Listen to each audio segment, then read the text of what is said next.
understand. What's to understand? It happens. No, it doesn't. Not us. Not to vampires. It just doesn't happen to us. Well, it happened to me. Maybe it was something you ate. You make a joke. You make fun of something which is so deeply personal to me. What do you expect me to do? Take you seriously? Because I can't. I believe you can be so cruel. What I am talking about is serious, very serious. I was hoping you could understand. Understand? I can't understand. How can I possibly understand? Anyway, you sound depressed. I am not depressed, huh? I am confused. There you have it. You're depressed because you're confused. Just confused. You don't really think you've had some sort of life-altering epiphany, do you? I prefer to call it a spiritual awakening. Oh, really now? But because it is something that is foreign to you, you just cast aside the whole of it. Foreign? Foreign? No, no, no! Not foreign. It's impossible. Impossible, why? Because you can't suddenly decide that you Found Jesus? Yes, the whole notion is preposterous. Preposterous? Why? Because, but not because I say so, because it's ridiculous. You are a vampire. And vampires don't go around finding Jesus. You don't have to go finding him anyway. He's already been around for a long time. But I did find him, and now I believe. Believe in what? Eternal life. Eternal life! We are already immortal. Immortal.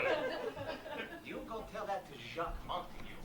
But first, you better grab a broom and a dustpan and sweep him up.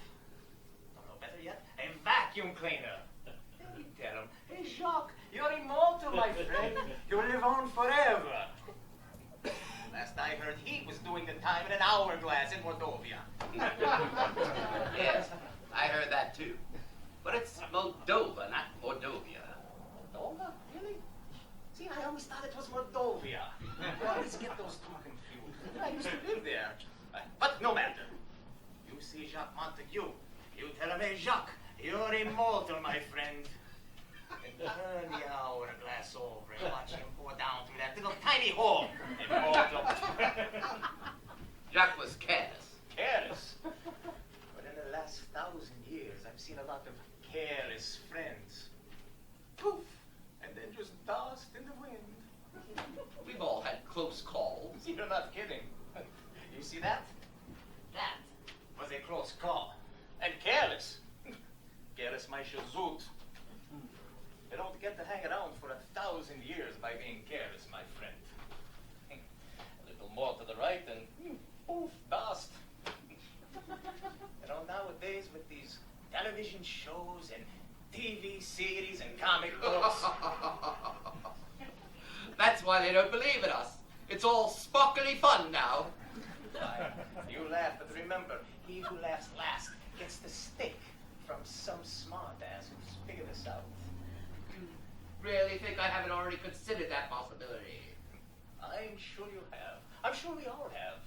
But we all think the same thing. It's going to be someone else. We're just not as smart as we think we are. We are smarter than they are. It's experience. It comes from having lived a long time. My grandmama always taught me that. But she's dead and I'm not. She died of old age, mind you. Did she believe in the Jesus? I don't know. I suppose so. And if she did, what of it? Where is she now? Still buried in Surrey, I suppose. No. I mean, is she up there or? I have no idea. But you still think about her? Of course I do. Not often. She had her life, I have mine.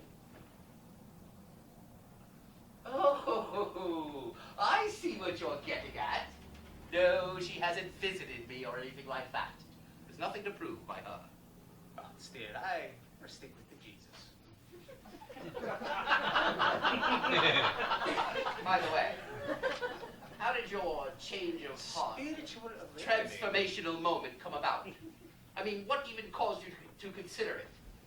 Do you have any evidence of this revelation? You see that? You're not looking. Just look. Please, don't. It hurts my eyes. There you are. It hurts your eyes. But me, I could do this all day. It's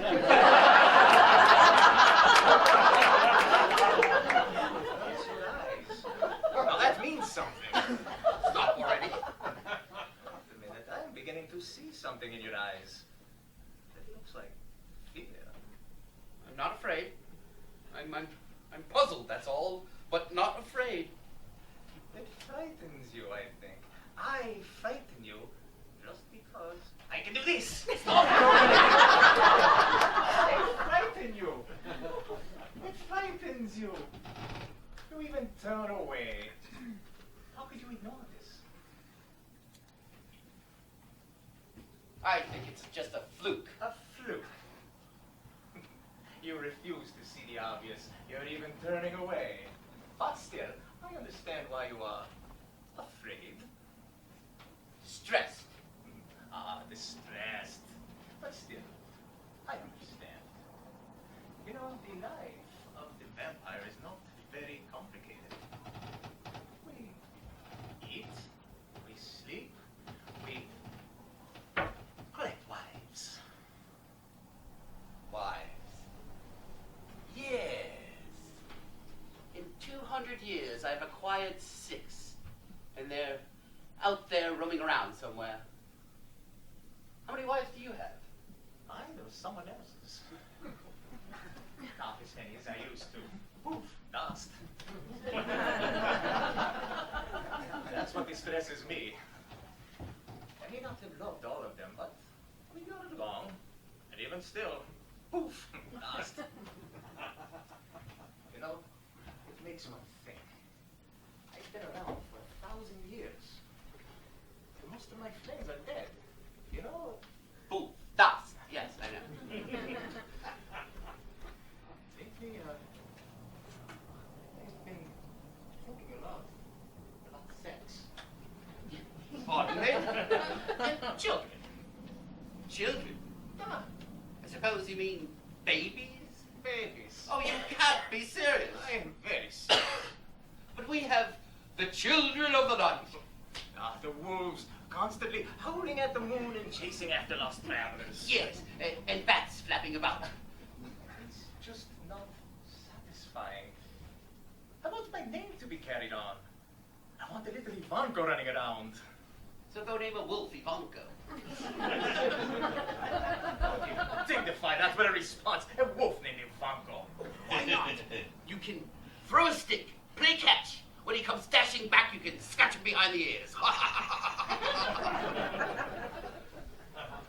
Yes, you're right.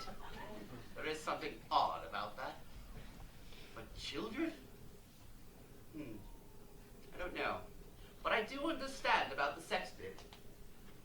Has the thought come on strong for you lately? That's the other thing besides the whole cross. Stop it! No. Still, you are so very right. Sex isn't the usual thing that comes to mind. It's been some time for me. Over 200 years. For me, 1,000 years. That is a long time. Come to think of it, sex really doesn't come to mind. You see that girl down there? No. Initially, I think, pretty girl. Very pretty girl. But then the next thought is, dinner! I do see a pretty girl. Lately, I am for candlelight dinners and long conversations. I want to look into her eyes and see something warm, besides blood. I'm hungry. I understand. Come, step away from the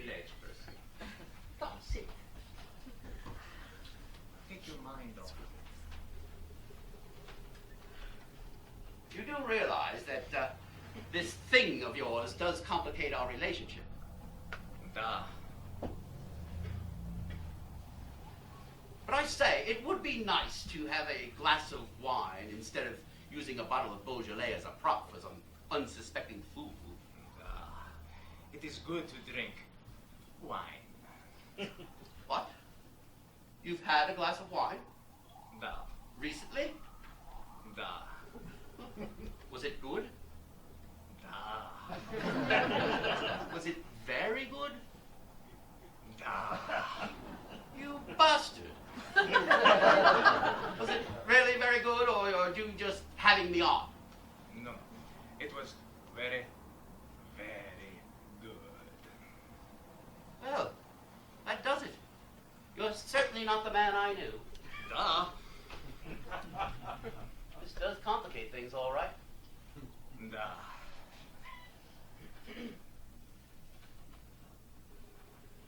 You've really changed. I don't know. I can't even think of a word to describe what I'm feeling. That is understandable. Well, circle of friends is definitely going to change. I suppose so. But at least now I can look forward to a sunrise without the fear of bursting into flames. Ooh, dust.